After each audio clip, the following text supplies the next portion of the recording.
Standard గా build చేసుకుంటూ వెళ్తే బాగుంటుంది. అండ్ రీసెంట్ గా కానీ ఐటీ గమనించిన కొనొచ్చా ఇక్కడ బాగా పడింది కరెక్టే, టారిఫ్స్ భయం ఉంటూనే కత్తి వేలాడుతూనే ఉంటుంది కదా. సో టారిఫ్ రిలేటెడ్ టెన్షన్స్ కి సంబంధించి మనం ముందు నుంచే మాట్లాడుకుంటున్నాం. ట్రంప్ గారు ఏదైతే దూకుడుతోటి ప్రదర్శిస్తున్నారో ఆ దూకుడు కొనసాగించే అవకాశాలు అయితే లేవు.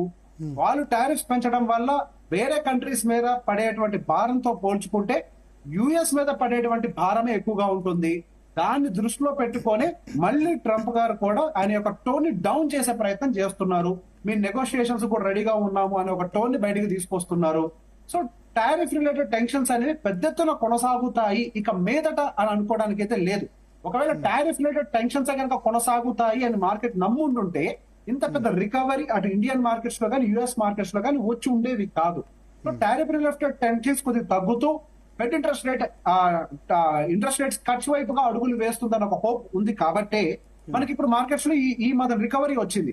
అండ్ అక్కడ ఒక చోటే కాదు, మన ఇండియన్ మార్కెట్స్ లో కూడా ఆర్బీఐ ఏప్రిల్ లో ఇంకొక ఇంట్రెస్ట్ రేట్ కట్ వస్తుంది అన్న ఒక హోప్ తోటి ఈవెన్ మనకి అటు ప్రైవేట్ బ్యాంక్స్ కానీ అండ్ ఫైనాన్స్ సెగ్మెంట్ మీరు గమనించినట్లయితే ఇప్పుడు one of the highest performer గా ఫైనాన్స్ సెగ్మెంట్ ఉంది. మనం దాని గురించి ఎప్పటి నుంచో మాట్లాడుతున్నాం. అటు ప్రైవేట్ బ్యాంక్స్ కానీ ఫైనాన్స్ సెగ్మెంట్ మొత్తం కానీ కొంత పాజిటివ్ గా ఉండే అవకాశాలు ఉంటాయి అని. ఇప్పుడు ఆల్మోస్ట్ దాని యొక్క ఆల్ టైమ్ హై కి నియర్ బై గా ఫైనాన్స్ సెగ్మెంట్ కూడా మూవ్ అయింది. సో ఈ టారిఫ్ రిలేటెడ్ టెన్షన్స్ ఇక మీద తగ్గిపోతాయని బలంగా నమ్ముతున్నాను. ఇక్కడ నుంచి ప్రాపర్ ఎకనామిక్ సైకిల్ మార్కెట్ లో జరిగే అవకాశాలు ఉన్నాయి. సెక్టార్ వారీగా మార్కెట్స్ రివైవ్ అవుతూ ఉంటాయి. And as of now already private banks కానీ ఫైనాన్స్ రిలేటెడ్ ఎన్బిఎఫ్సిస్ కానీ ఇవన్నీ కూడా స్లోగా రికవర్ అవుతున్నాయి. సో ఇప్పుడు ఆల్రెడీ రికవర్ అయిపోయాయి, అవి పరిగెడుతున్నాయి కాబట్టి వాటిలోకి ఎంటర్ అవ్వాలని అంటే ఎప్పుడు అదే చెప్పింది. ఆల్రెడీ వెళ్ళిపోయిన తర్వాత మనం చూసి దాని మీద ఎటువంటి ఉపయోగం లేదు. ఇప్పుడు మనకి మళ్ళీ ఐటీ ఒక ఆపర్చునిటీని క్రియేట్ చేసింది. సో దీన్నే ఒక వారెన్ బఫెట్ స్ట్రాటజీ అని అంటారు, ఐడెంటిఫై ద ఆపర్చునిటీ అని. ఇప్పుడు ఆపర్చునిటీస్ ఇప్పుడు మార్కెట్ రికవర్ అయినప్పటికీ ఇంకా ఆపర్చునిటీస్ ఉన్నాయి. అటువంటి ఆపర్చునిటీస్ వైపుగా చూస్తే మనకి ఐటీ సెక్టర్ టారిఫ్స్ కనుక విషయంలో ముందుకు వెళ్తే ఇంకా పడిపోయే అవకాశం ఉంటుంది కదా. డెఫినెట్ గా అండి, టారిఫ్ రిలేటెడ్ యాక్సిలరేట్ అయితే కనుక డెఫినెట్ గా మార్కెట్స్ పడే అవకాశాలు ఉంటాయి. కానీ అది పర్టికులర్ ఐటీ రిలేటెడ్ కొద్దిగా ప్రెషర్ క్రియేట్ అవుతుంది. కానీ ఇండియన్ మార్కెట్ పరంగా మనకి ఎక్కువ ప్రెషర్ ఉండే అవకాశాలు లేవు. మన గత 1 month గా గమనించినట్లయితే మనకి యుఎస్ మార్కెట్స్ ఉన్నటువంటి ప్రెషర్ మన ఇండియన్ మార్కెట్ లో అయితే లేవు.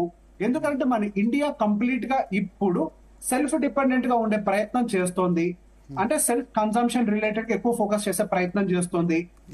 అది ఎప్పుడైతే మనకి ఎలివేట్ అవుతుందో ఆ థీమ్ అనేది అప్పటి నుంచి మన ఇండియన్ మార్కెట్ స్టేబుల్ అయిపోయినాయి.